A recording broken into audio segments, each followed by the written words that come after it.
Alors bonjour à tous, j'espère que vous allez bien.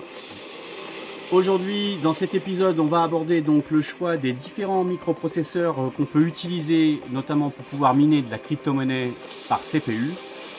On va parcourir ensemble les différents types de processeurs, quels sont les meilleurs et quels sont bien évidemment ceux qui pourraient sortir du lot par rapport à d'autres pour que vous puissiez miner un maximum de crypto-monnaie. Je vous dis tout aujourd'hui et je vous dis bienvenue sur Black Panda Mining TV.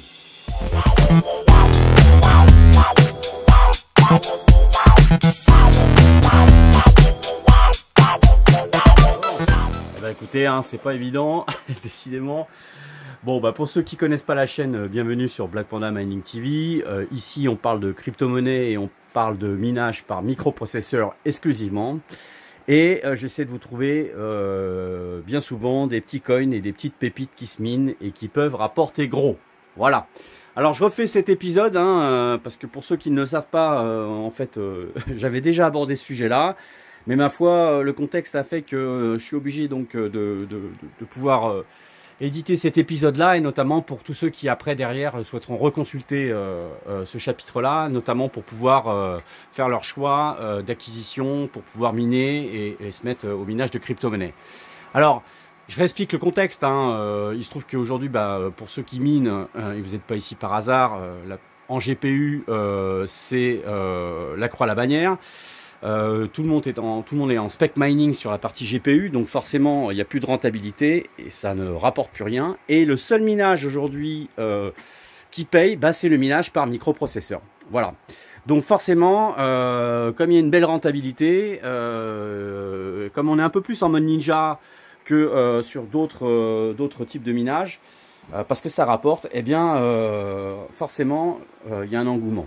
Donc aujourd'hui dans cet épisode, c'est un rappel donc de comment on peut choisir de la meilleure façon qui soit les différents processeurs qui s'offrent à nous, notamment pour pouvoir exploiter un maximum de coins et avec un minimum de consommation watts. Voilà.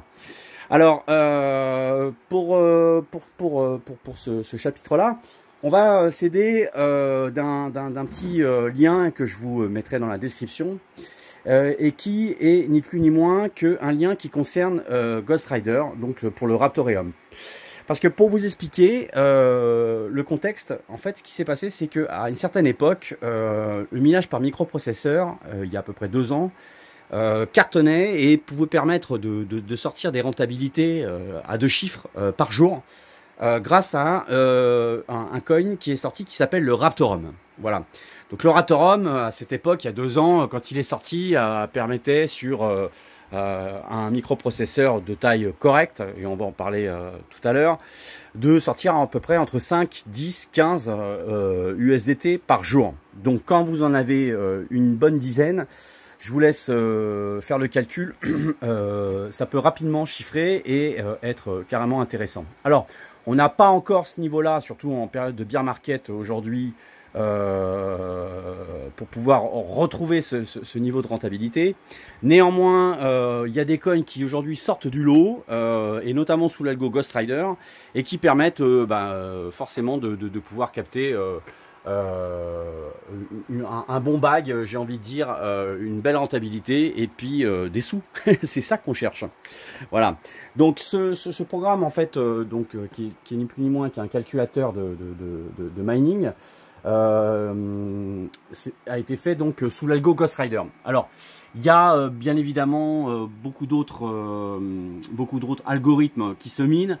Celui-ci est une bonne base, puisque là ce qui va nous permettre aujourd'hui dans cet épisode de voir, c'est les comparatifs par rapport à Ryzen, à AMD, et puis bon aussi Intel bien évidemment, et puis de voir forcément, moi je vous ai fait un top 5 donc de ce qui est de quels sont les processeurs qui sont les mieux positionnés pour pouvoir faire un rig et puis forcément encaisser un maximum.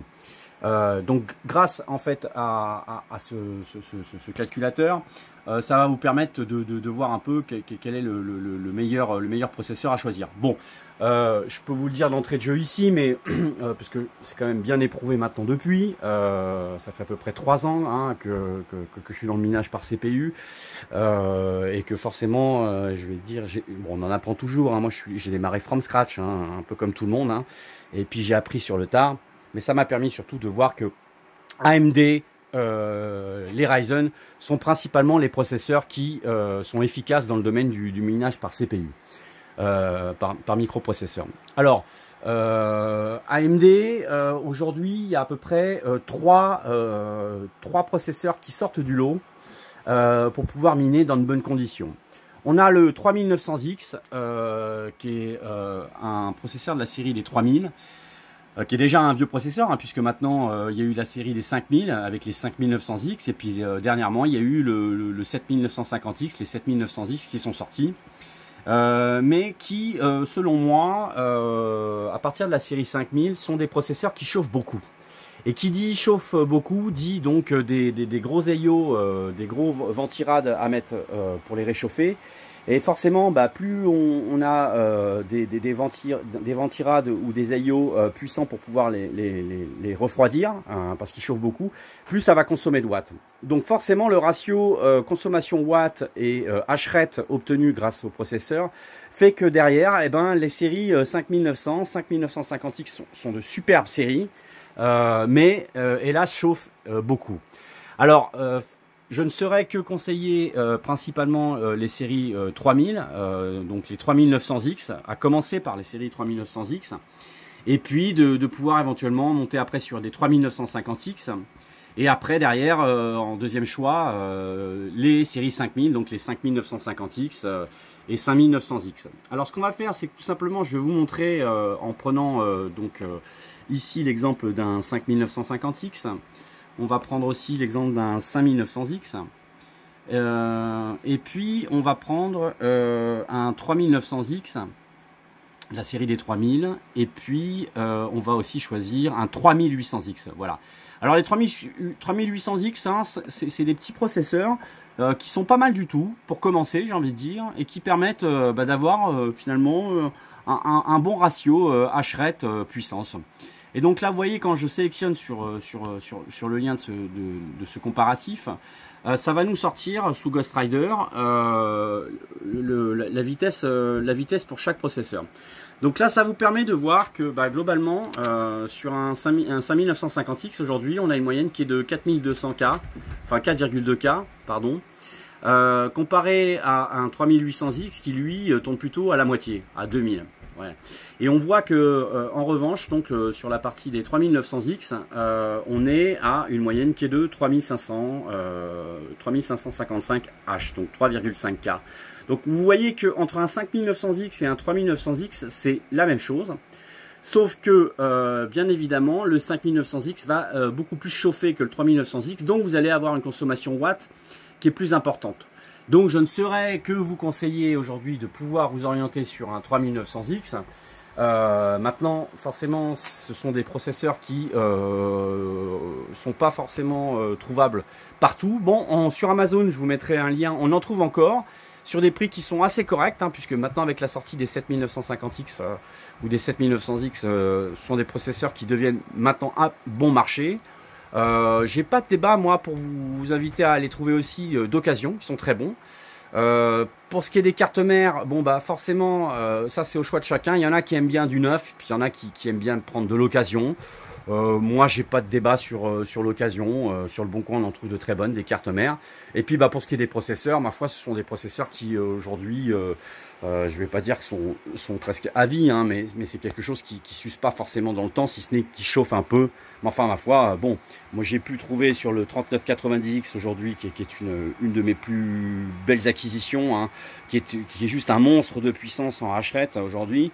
Je l'ai trouvé d'occasion, vous voyez, avec cette carte-là. Alors j'avais fait un tuto sur le montage du rig du 3990X. C'est sur une ROG Zenith 2 Extreme. Et aujourd'hui où j'ai clairement une sortie de, enfin comment on appelle ça, une vitesse de croisière qui est de l'ordre de 12 kh. Vous voyez, donc voir là j'ai des pics à 18 et ça peut même monter jusqu'à 36.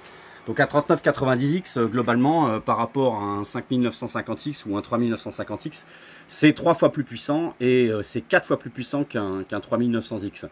Qui fait que derrière, bah, voilà, forcément, un rig égale un processeur. Et là, sur un 3990X, bah, j'ai eu la chance de ne pas forcément le payer le prix qui vaut neuf, d'avoir 4 rigs en un.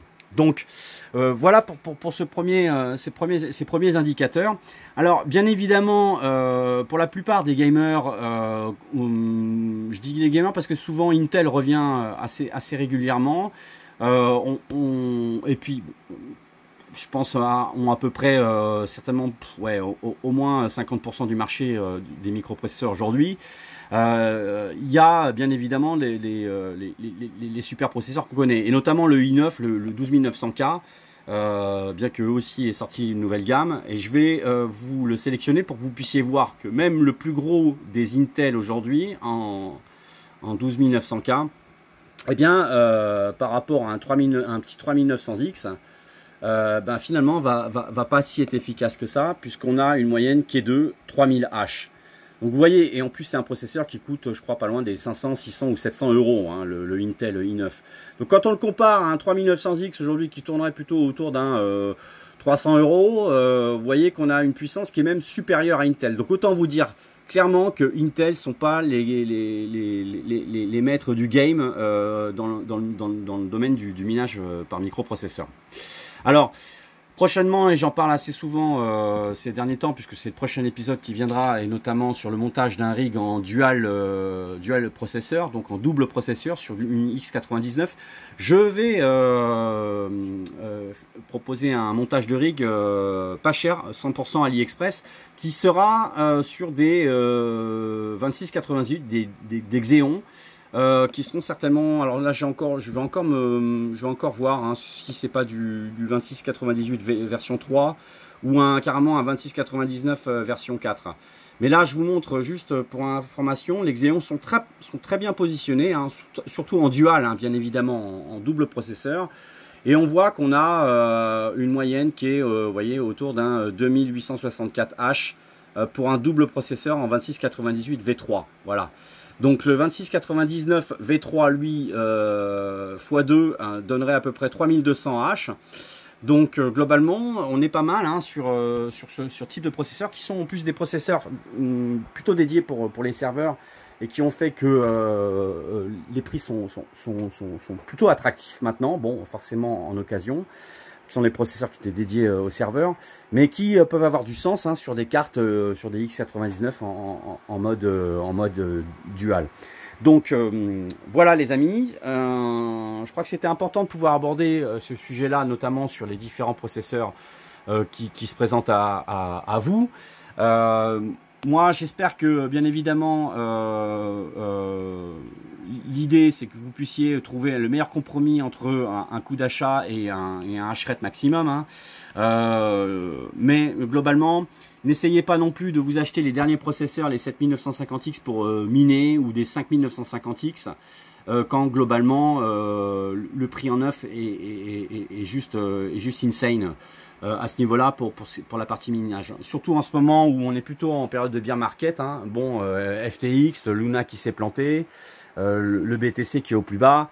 On vend pas du rêve, hein, d'accord. L'idée c'est quand même de vous dire qu'aujourd'hui la partie minage par CPU est quelque chose qui est plus rentable que le minage par GPU. Ça, il n'y a aucun problème là-dessus. Que c'est un bon moment aujourd'hui pour pouvoir investir sur la crypto-monnaie, et notamment sur les équipements, parce qu'on a des coûts qui sont pas très chers, notamment dans le domaine de l'occasion. Donc voilà, essayez d'y aller tout doucement. Je sais qu'il y a des petites bourses, je sais que parmi mes followers, j'ai pas mal d'étudiants aussi hein, qui ont des besoins bien évidemment des fois de s'arrondir les fins de mois, et c'est vraiment le bon type de solution, surtout qu'il y en a aussi qui ont leur propre ordinateur hein, et sur lequel effectivement ça peut tourner en tâche de fond bien évidemment.